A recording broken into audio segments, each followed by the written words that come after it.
And this is one of the things that extinguish fire. Because you won't even have time to read your Bible again. You won't have time to do anything.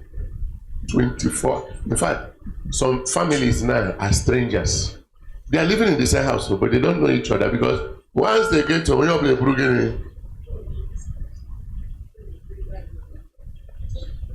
no communication, no talking. Everybody is on his or her own phone. Mama is 4 years, Monday 5, Monday 10. We don't blame phone.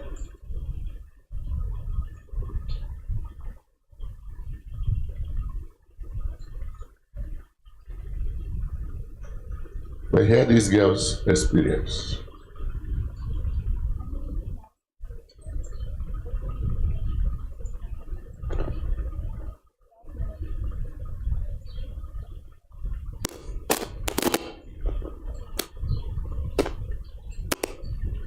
It's when our car flipped 3 times on Highway 29. I was in the back seat scrolling through TikTok, barely paying attention to Mom driving me to volleyball practice.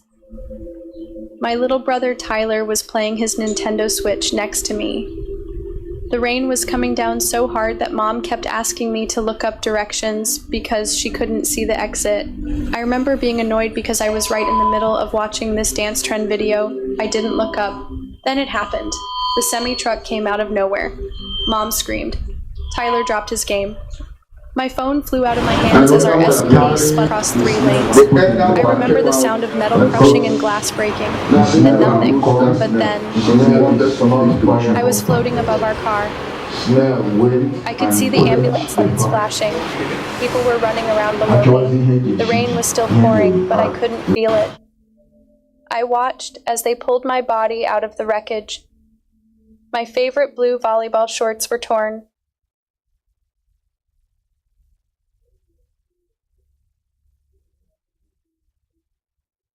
They were driving and she was on her phone. The mother was driving, the other brother on his own phone. It was raining, and the mother was telling her, please, help me be looking at this way. I can't see very well. She was busy on her phone, on her TikTok. And before you know it, a car. Will you stop that smile?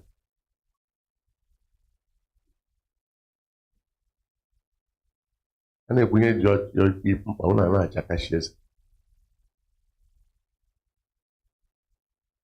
and a car hit them, a truck, and their vehicle somersaulted. I'm not even talking about those of us who drive and we're on our phone. Me too, sometimes I'm guilty of it. Because pressures are there, you want to check this, you want to check that. That's not the area I'm even talking about now, but we'll get to that. Yes, Blair.